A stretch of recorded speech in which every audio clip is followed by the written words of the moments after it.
Hello YouTube, Goddard Radio Mosky here again with another beer review for you, as is usual. For this one we are going to continue on with the series of Scottish beer reviews that I've been doing for you, and for this one we're going to return to Edinburgh. This is number 25 out of the Scottish Beer Month series, I should point that out. But for this review we are going to return to Edinburgh and have a taste of a beer that I've heard is very, very good. So this is the Volcano IPA, which comes to you from Barney's Beer, and as you can see on the label there it says Summerhall Brewery as well. That's the name of their brewing site, but the company, I believe, is called Barney's Beer. So as is usual with my reviews then, I'll take you through a very brief history of the brewery. It is very short for this one, but if you don't want to stick with me for that, feel free to fast forward a few minutes into the video and you will get right to the tasting. The brewery website is in the video description for you below, along with a link to my other Barney's Beer reviews, which I will hopefully add once I come home from Australia. So anyway, Barney's Beer is owned and operated by Andrew Barnett, who moved to Edinburgh over 20 years ago to study brewing and distilling at the Heriot-Watt University in Edinburgh.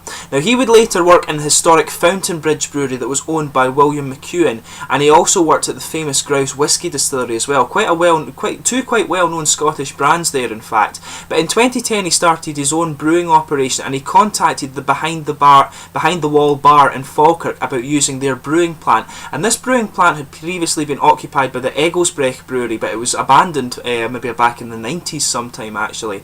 But originally the beers were brewed there and at the Trist brewery in Larbert as well. Very nice brewery actually, but I wasn't able to get any of their beer for this series. But Andrew then looked for a premises in Edinburgh, and he settled on an old clinic and stables in Summerhill that used to be the Royal Veterinary School. And this site had previously been home to the Summerhall Brewery, which had operated from the early to mid 19th century, and it was then demolished in 1913, having been owned by Edinburgh United Breweries. So, all of the Barney's beers then are made at Summerhall, which makes it the only brewery in the city limits of Edinburgh, and all the beers are cask or bottle conditioned. So, that's a kind of very brief history of Barney's Beer. Quite cool that this one is actually the only brewery within the city limits of Edinburgh. I thought Stewart Brewing, and there's also the Top Out Brewery as well, who are very new. I thought they were both in the city limits, but they must be away out in the suburbs somewhere. But very, very cool nonetheless that we've got a beer from Edinburgh City. I'll just bring up the camera and let you have a little look at the artwork on this one actually.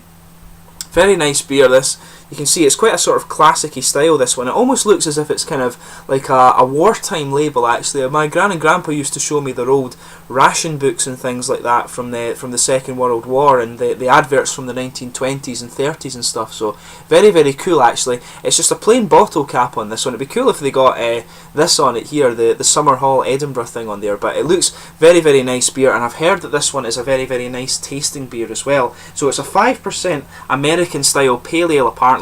Let me just list a few of the other beers you can get from Barney's Beer actually. There are quite a few of them.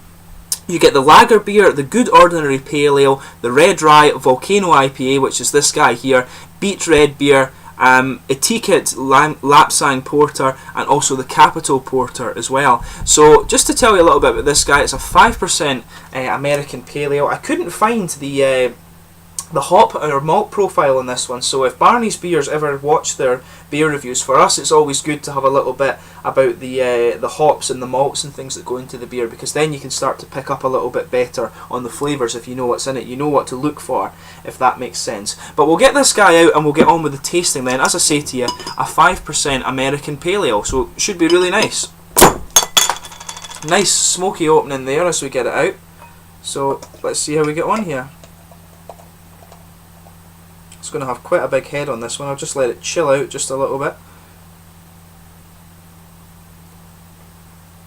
I got this beer in Aberdeen incidentally, and that was the first time I'd ever encountered any of their beers. Sorry, I'm slurring my words a little bit. Maybe I've had too much beer over the last couple of weeks when I've been doing these reviews for you. But as you can see, it's poured a really nice kind of hazy golden amber colour, quite a rich golden amber. I'll just turn my light on and bring this up for you so you can see the exact colour of the beer. Very, very nice, attractive looking beer. As you can see, if I put my fingers behind it, there's no real transparency to it. It's definitely an opaque colour. There's a solid kind of 2-finger frothy white head in there. It's not even off-white or creamy or anything like that. It's definitely white.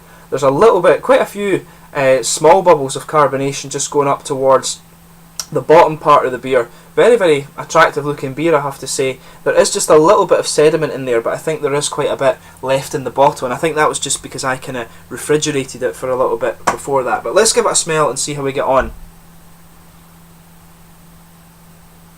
So without kind of sugaring it up, because you always get different aromas that way, without sugaring it up, you've got a nice kind of juicy orangey and grapefruit aroma coming out there. There's definitely a little bit of peach kind of sharpness in there too, but the prominent kind of fruits in this one are definitely oranges.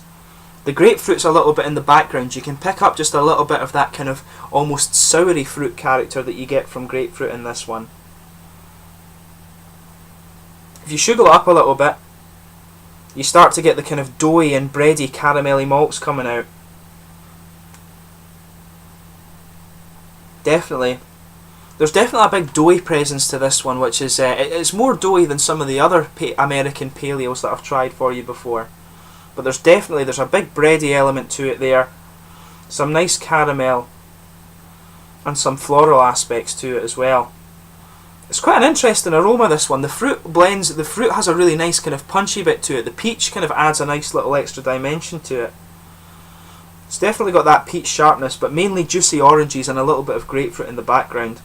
And as I said, the kind of doughy, bready character in this one's quite interesting. I've never smelt an American pale ale that has quite so much of a doughy character. It's usually just a kind of big, bready one, if that makes sense. But there's definitely a sort of doughy, maybe a slightly yeasty character to this one.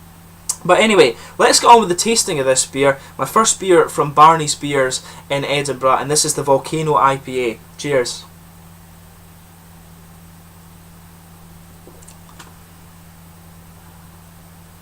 It's very, very juicy actually, which is quite interesting. Yeah, it's a very kind of juicy IPA, and it moves into the bready part of the beer quite quickly actually, which is unusual.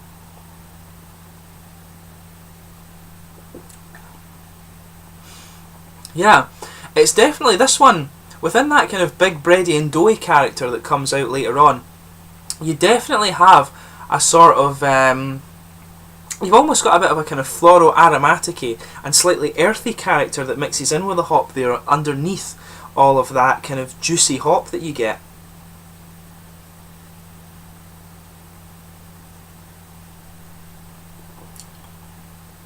Yeah, you're starting off with a lot of nice doughy and bready base there. There's a nice fruity juicy element to it, but this is quite a malty American pale ale actually. It has that nice juicy element just on top of it, but the malty character in it is very, very interesting, I would say.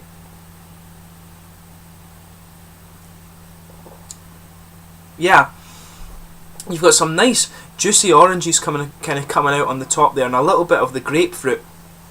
The peaches are actually kind of more of a, they're not such a punchy peach, it's maybe more of a slightly apricot flavour that's coming out of this one actually, now that I think about it. I think you've got apricots, a little bit of oranges and grapefruit in there, but the fruit is a little bit more mild, if you like. It definitely does have a bit of juicy fruit character to it, and that comes out right on the front of the tongue, but I think it's quite a big bready one, and there's a good bit of spicy character, a sort of floral aromatic-y spicy hop coming out of it, and some earthiness to it as well.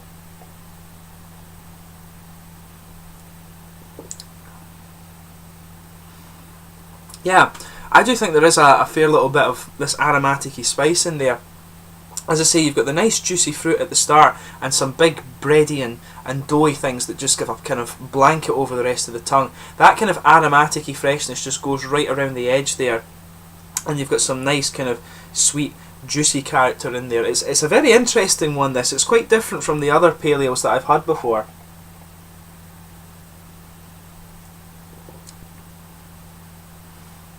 Yeah, I mean, in terms of the fruit flavour, it's not quite as sharp, but this one is more an IPA where everything blends together very well, if that makes sense. Usually in some IPAs, as I say, you get something that stands out and makes the beer kind of very kind of leaning towards that particular component, if that makes sense. This one is one that's a more well-rounded flavour. It blends together very well. You've got that nice kind of juicy, fruity opening to it, the oranges, a little bit of apricot, maybe some peaches and grapefruit in there as well. and then you move on to this big bready base, and then that's where you also get the kind of earthy character from the hops coming out as well. And there is a bit of floral, aromatic and kind of spiciness to it as well. I think it's very, very well done, and it's very well rounded, this beer.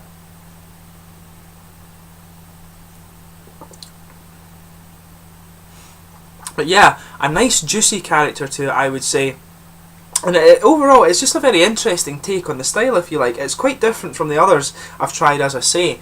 In terms of the mouthfeel, I'd say it's light to mid-bodied, maybe more of a mid-bodied one actually. The carbonation is quite moderate. That helps bring out a little bit of the kind of spicy character that I'm picking up a little bit, and helps bring out the maybe slightly aromatic and floral element of the hop, if that makes sense. But it's got a nice oily mouthfeel anyway. The kind of oily character brings out the fruits just right on the front of the tongue there. But it's got just a little bit of dry character in the finish as well, and that kind of lingers into the aftertaste, particularly around the kind of edges of the tongue there. But overall, as I say, it's a very, very nice beer, and it's quite an interesting blend of flavour, this one. So if you do get the chance and you find yourself in Edinburgh, keep an eye out for a little craft beer shop, and I'm sure you'll find this guy in there. And I think you can get them all throughout Scotland. I mean, as I say, I picked up this beer in Fountain Hall Wines and Spirits in Aberdeen, I believe it was. So it's another interesting little craft brewery for you to have a look at in Scotland, and I think we've got about 50 or 60 different breweries now, but this is definitely one you want to have a little look at when you're in Edinburgh. And if you do find yourself in Edinburgh, check out Top Out Brewery and also Stewart's as well. They're a very, very good brewery, and as are these ones. So, but we've got a lot of good beer in Scotland, so if you come here looking for beer, I'm sure you'll find something that's to your tastes. But anyway, I hope you've enjoyed this beer review. As I say, check out Barney's beers, very, very nice stuff. Hopefully I can review more of their stuff in the future when I come home from Australia. But thanks again for watching my beer reviews. I hope you're enjoying this series of Scottish reviews. Comment in the section below and let me know your own thoughts on the beer as always, and I will catch you soon with my next review in this series. Cheers!